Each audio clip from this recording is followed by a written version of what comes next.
A green flag from the back of the grid. We're under starter's orders. Let's listen.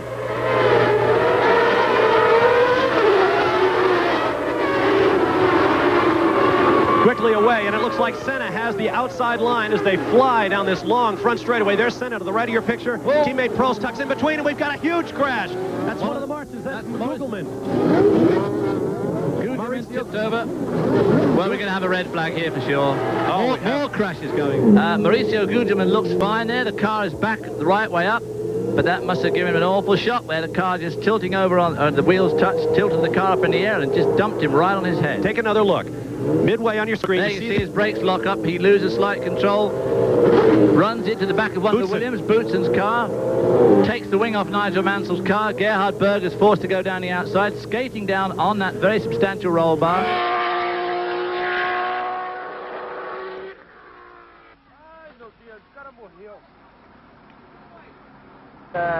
Like my aunt. Change, yeah.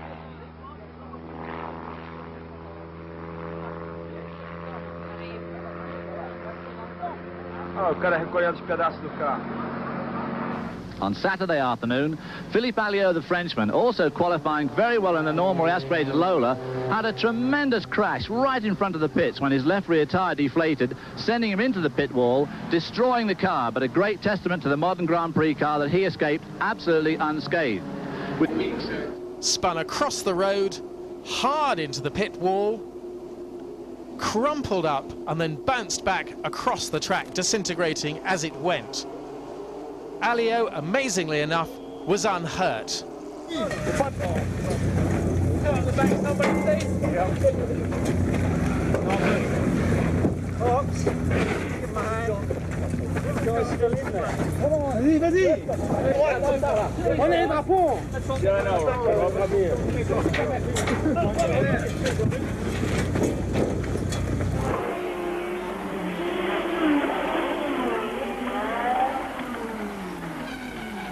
Torbay going off and hitting Brundle. That's Torbay's car over the top of Martin Brundle's Tyrrell, rolling over the Lola Ford, and he did that at the right-hander at Mirabeau, and thank heavens, what an incredible recovery.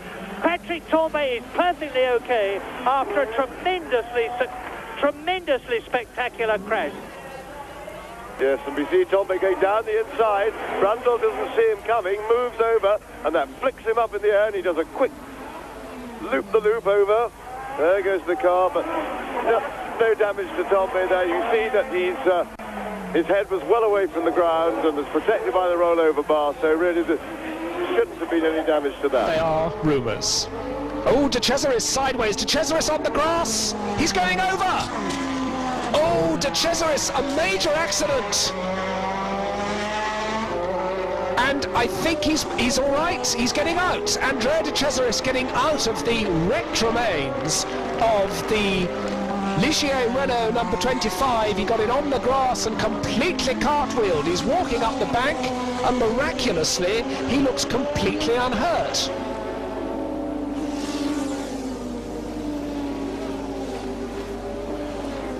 And I think he's extremely lucky that we had so much rain last night, because this ground is very soft.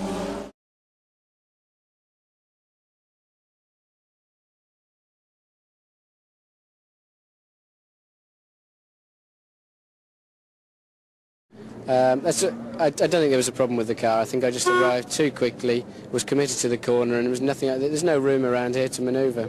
Now, they had trouble getting you out of the car. Can you remember that? Very vaguely. Yeah, I can remember 2 or 3 guys around me tugging away at my helmet. I remember pushing them away, I think, because they were sort of... I've got a bit of a sore neck, as you can imagine, and I didn't want 3 people tugging at my crash helmet.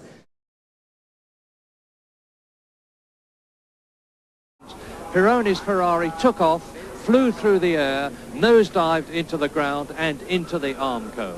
As I talk to you, Didier lies in Heidelberg University Hospital with 2 broken thighs and a broken arm.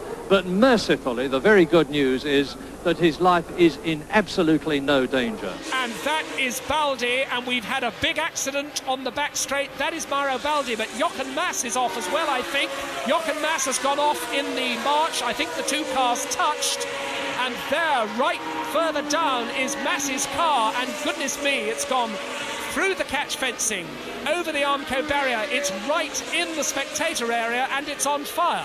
Baldi and Mass touched at the end of that long straight. Mass's car cartwheeled and went on to come to a halt finally, just on the very edge of the crowd. Jochen Mass shrugging his shoulders, waving his hands, and I think he is very, very lucky to be alive. Dark blue Brabham, number 1, world champion Nelson Piquet, through Paddock Bend. Chico Serra's car has turned over. It's lost a wheel and turned over, out on the back of the circuit. Chico Serra, the Brazilian in the Fittipaldi, is out of the car, and Daly has passed Alboreto. The accident happened at one of the fastest stretches on the track when he clipped the back of the car driven by the West German Jochen Mass.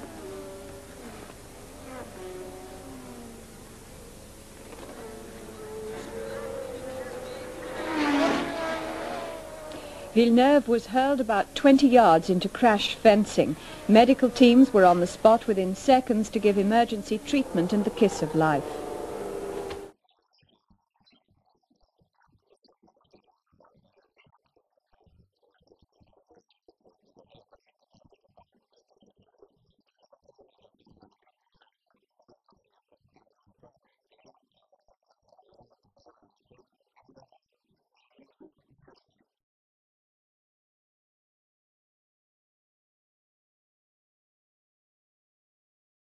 And that is Derek Daly, the Irish driver, who was off at Monaco, who was off at Austria.